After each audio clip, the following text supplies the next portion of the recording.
Now, when it comes to keeping a kitchen clean, we probably all have different habits that we partake in to help keep the kitchen clean. For example, we might be on top of unloading the dishwasher as soon as it's done, keeping the sink area relatively clean. We might have a cleaning schedule where we clean the fridge every couple of weeks, etc, etc. But even with all of that, there are probably still a few items that we all kind of let slip, or perhaps we fail to notice that it could probably use a clean again. So as for one quick example, this morning I was putting away the dishes and I thought to myself, ooh, this is looking a little dirty, could probably use a clean. And that got me thinking about what are those other items in the kitchen that either I haven't noticed that they needed a clean, or perhaps I did notice, but you kind of think, oh, I'll do that later. For example, the crumbs in a toaster. So a few months ago, I did a similar thing in the bathroom where I looked at those items that I haven't cleaned in quite some time, or if ever, and now I've added those tasks onto a cleaning schedule. It just helps you keep more on top of it. So I want to apply the same kind of strategy with all these kitchen examples that I'm going to showcase here today. So the first thing I want to tackle today is the kettle/water boiler. Now I don't know if everyone knows this, but there's a filter at the top. And if you look inside your water boiler, you might also find some of these loose bits, which is basically just some calcium buildup. So it's definitely time to give this a bit of a clean, which I'm going to do right now. Now of course, as you're doing this, just be very careful that you don't get the bottom of the kettle wet, because you can cause a shortage that way.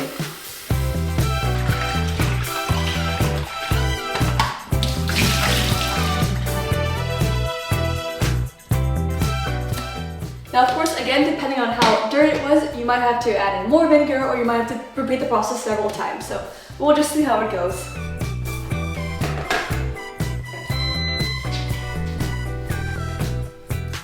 Okay, after the first round, that's already looking significantly better. So I'm just gonna brush up the bottoms of the bit slightly.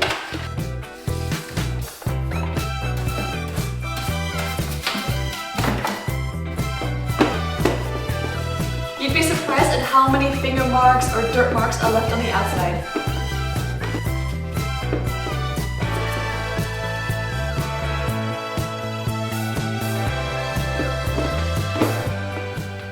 Alright, so now I'm going to give that filter a quick clean.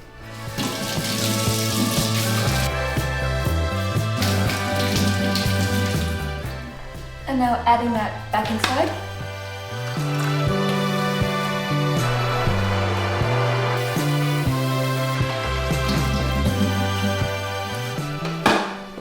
Alright, so the first cleaning task is officially done. It just makes the kettle so much more appealing to use, especially for something like a tea. Alright, so while that is boiling, I want to get started on the next task, which is the microwave. And seeing that I have the vinegar and a lemon already out here, it's a good time to get started on that. So the first thing I'm going to start with is just pouring about 1/4 to half a cup with some vinegar. And then I'm going to cut open a lemon. And just add a bit of that into the vinegar cup.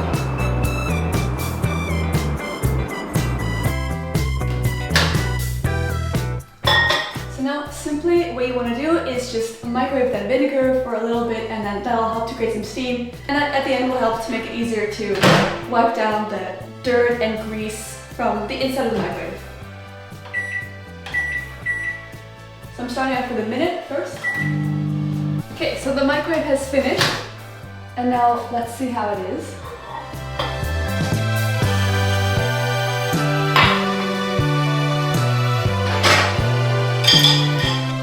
I'll give those two items a clean in just a second.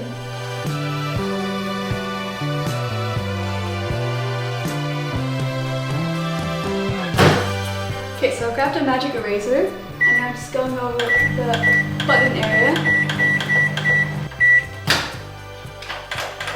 Okay, at least if it's open, then it won't start running all of a sudden. Now in the glass door section, you can find sometimes a bit of crumbs in that groove area. So I'm just going to use this tool to remove some of that. Alright, so giving everything one last quick wipe down.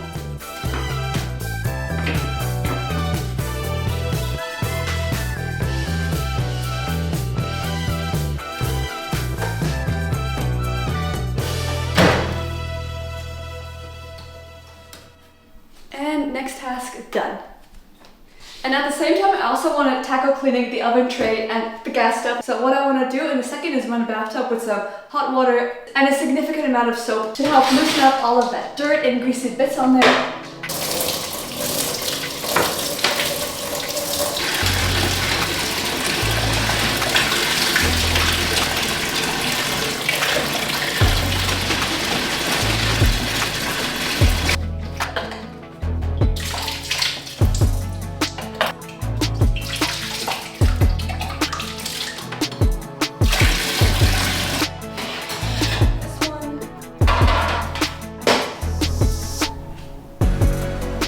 And then from the gas stove, I'll be needing all the bits that you can take off. These things as well.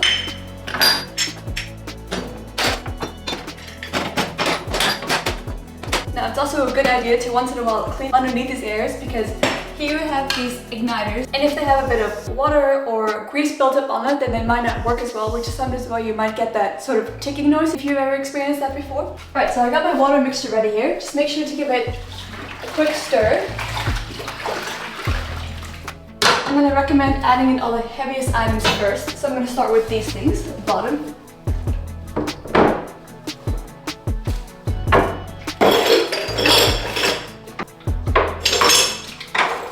So I got the last few supplies ready here. Now I forgot to mention this as I was in the kitchen, but don't forget to take out that grease filter that you'll typically find on top of the gas exhaust. And I also recently learned that you can add this into the dishwasher, but since I'm running a bathtub with other items anyway, you can add this into there. So now that all those items are soaking in that soapy water, this will be a good moment to add the next example, and that would be your dishwashing racks. So I'm going to grab the two that I have. Alright, so the next task that I want to do to finish off this gas stove and oven cleaning task is to spread some pink stuff over the gas stove surface area, the backsplash, this area, and inside the oven.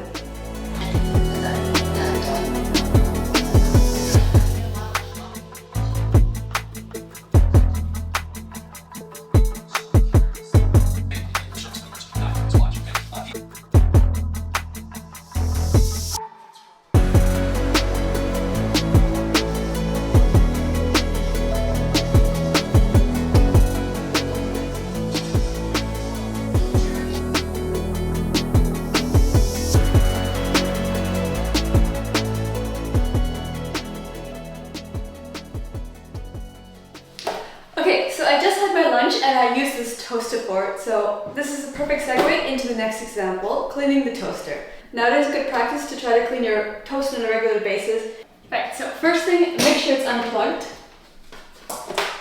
Then typically you'll have these drawers at the bottom that you can pull out. Now do make sure to dump these in a trash bin and not down the sink. Now here's an example of one of those bigger bread pieces that can get lodged on the inside, and then that could cause a fire in the toaster. It's generally not good for the toaster. Now I'm just going to turn this upside down and give it a shake.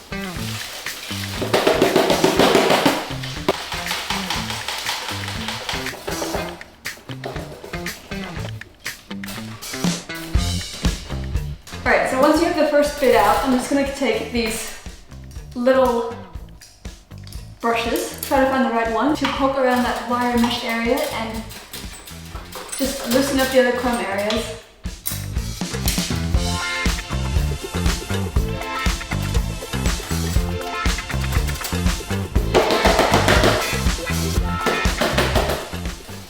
Now, don't forget to take your little brushy tool area and just go over the bottom bits. You should see a lot of crumbs get stuck there as well. Once you get some of it out, you're just going to want to get all of it out. And this is a good one because it has this overlapping foam on the bottom, so you can get in there and just scrub at the bottom. I think this is a good reminder that showcases why the toasters say to not put anything in there except for just toast and not croissants or cake or anything of the sort, because it will really stick at the bottom.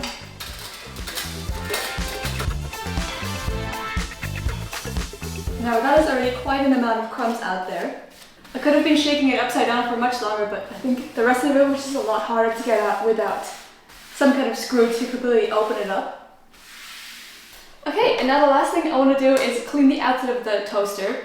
Now of course you don't want your wet rag to be too soapy, so just spray on it lightly and spray on the wet rag rather than on the toaster.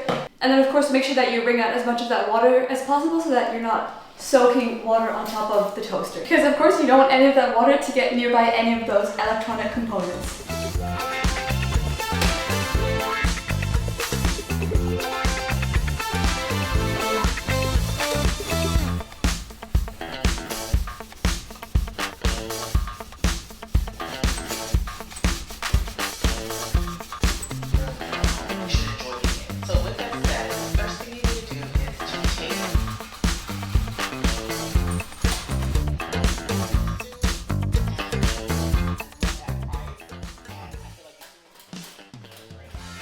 Alright, and voila! I finished shaking out as many of the crumbs as I could and just wiping off all that burnt stains, grease marks. So I'm just gonna let this dry completely overnight and then put the bottom bits back in it, and then I'll finish off the other tasks tomorrow. But this has been a productive cleaning day for today.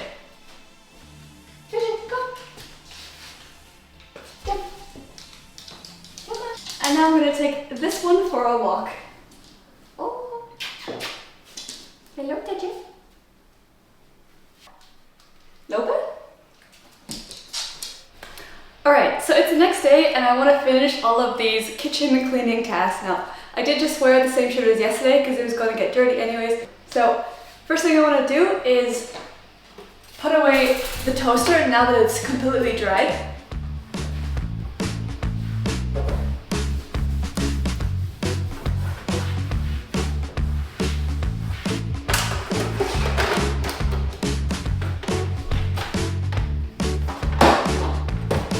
And now it's officially cleaned. It's looking so much better. And if you do also want to store it into a cabinet, just always make sure that it's completely cooled down before putting it back in there. So I think I'll have to start first by moving this coffee machine out of the way just to free up a bit of space here.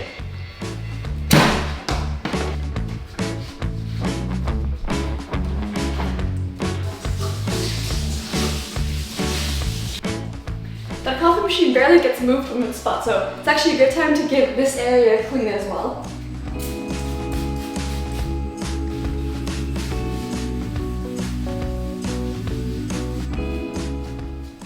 Okay, the hair is up. I think I have most of the cleaning supplies I'll be needing for this. I also grabbed a spray bottle with just a bit of clean water in there, just in case I need it. Now, the recommendation is with areas like this is to always start from top to bottom, because obviously you wouldn't want to clean the bottom part first and then start doing this, and then everything's going to drip onto the bottom part, making the area dirty again.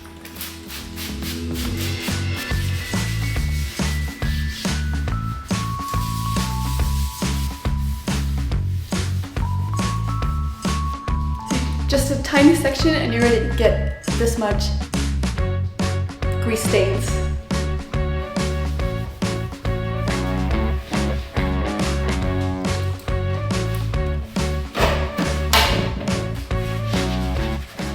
So if an area still feels quite greasy, then I like to use a magic erase over areas like that.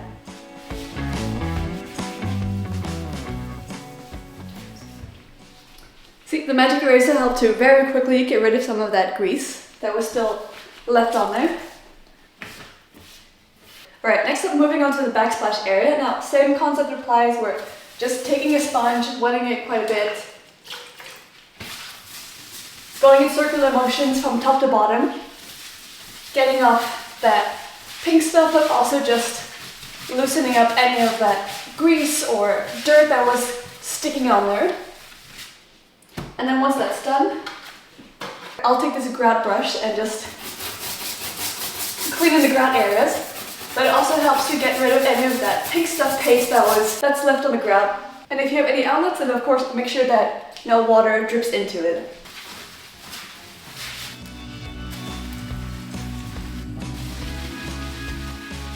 Now, the better you clean your backsplash sporadically after cooking, the easier this task will be.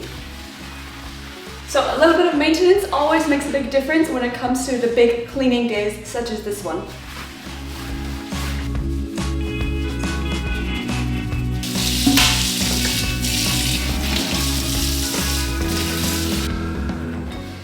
Okay, I finished going over the backsplash area. Now I'm gonna also let it dry completely, and then after that you can see perhaps there's some pink stuff still left on the ground, or there's some grease marks somewhere that I could get off with the magic eraser. But now I'm gonna move on to the gas plate area.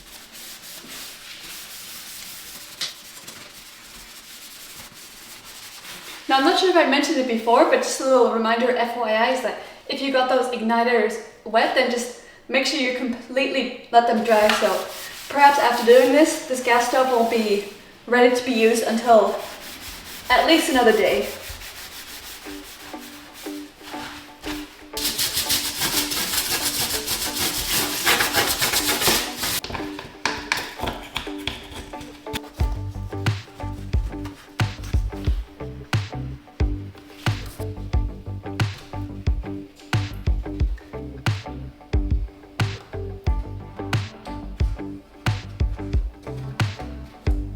See how dirty those areas? That's why these things need to clean once in a while.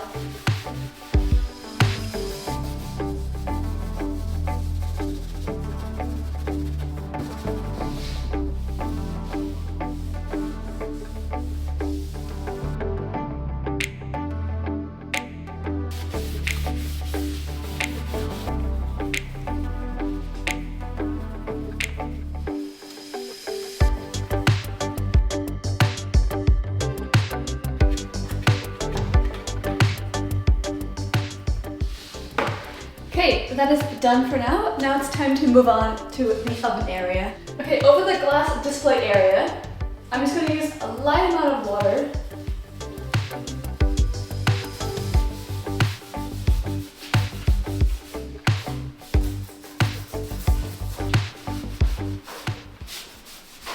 Okay, I'm hungry now. Kitchen off limits. Kitchen is on limits. But don't worry, I'll get something easy. Beep, beep, beep, beep. I'm gonna have this. I'm not super hungry and this needs to be eaten anyways. And then you don't have to do any... Oh, am I on video? No. What's up? What's up, YouTube?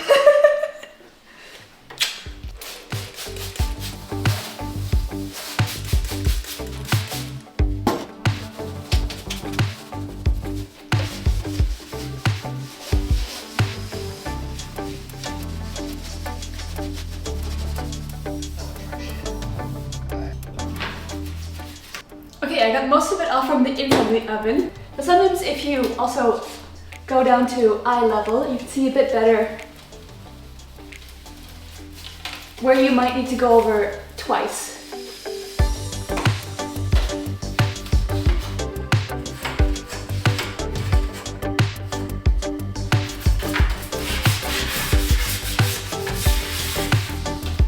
Okay, the inside looks like it's finally done.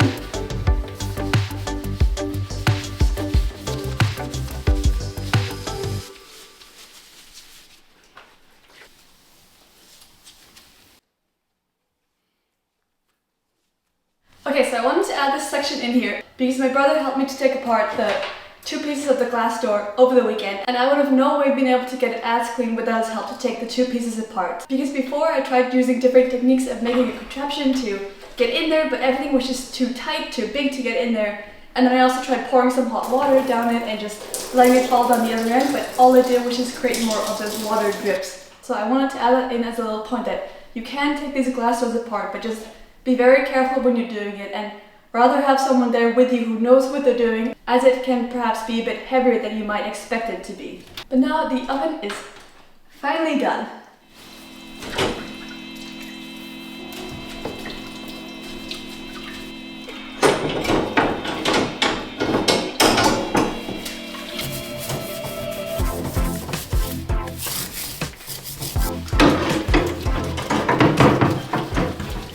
Okay, I recommend using a newer sponge, but it's already getting an awful lot easier and faster.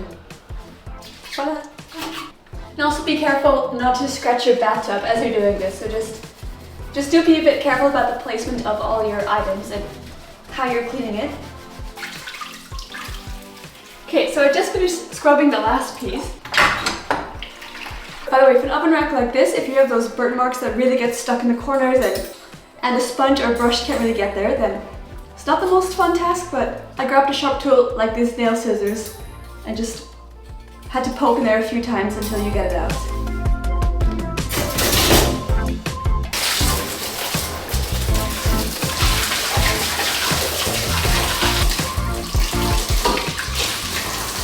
Alright, I finished rinsing and putting everything here to dry off, and now last thing is just to rinse up the bathtub and then let it all dry, and then I can put it all back together tomorrow or the day after.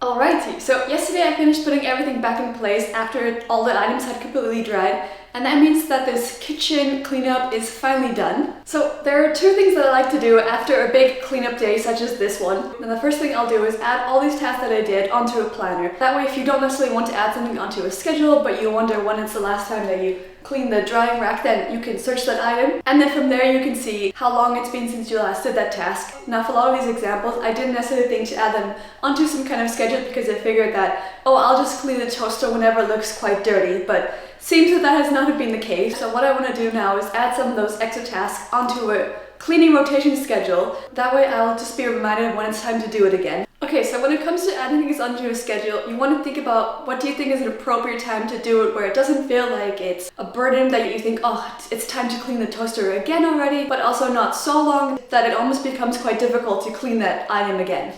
Alright, and so that means that all these kitchen items that we might have forgotten to clean in quite some time are all done. So if it's been quite a while since you've last cleaned these items, or you don't clean them as regularly as you might like to, then I definitely recommend, well, first of all, giving them a clean, and then second of all, adding them onto a schedule, because it just makes it so much easier that you don't have to think about it anymore. And it does make quite a big impact when they're all cleaned. If you like cleaning motivation videos like this one, then I hope you'll consider subscribing. Other than that, thank you for watching. I'll see you next time. Adios.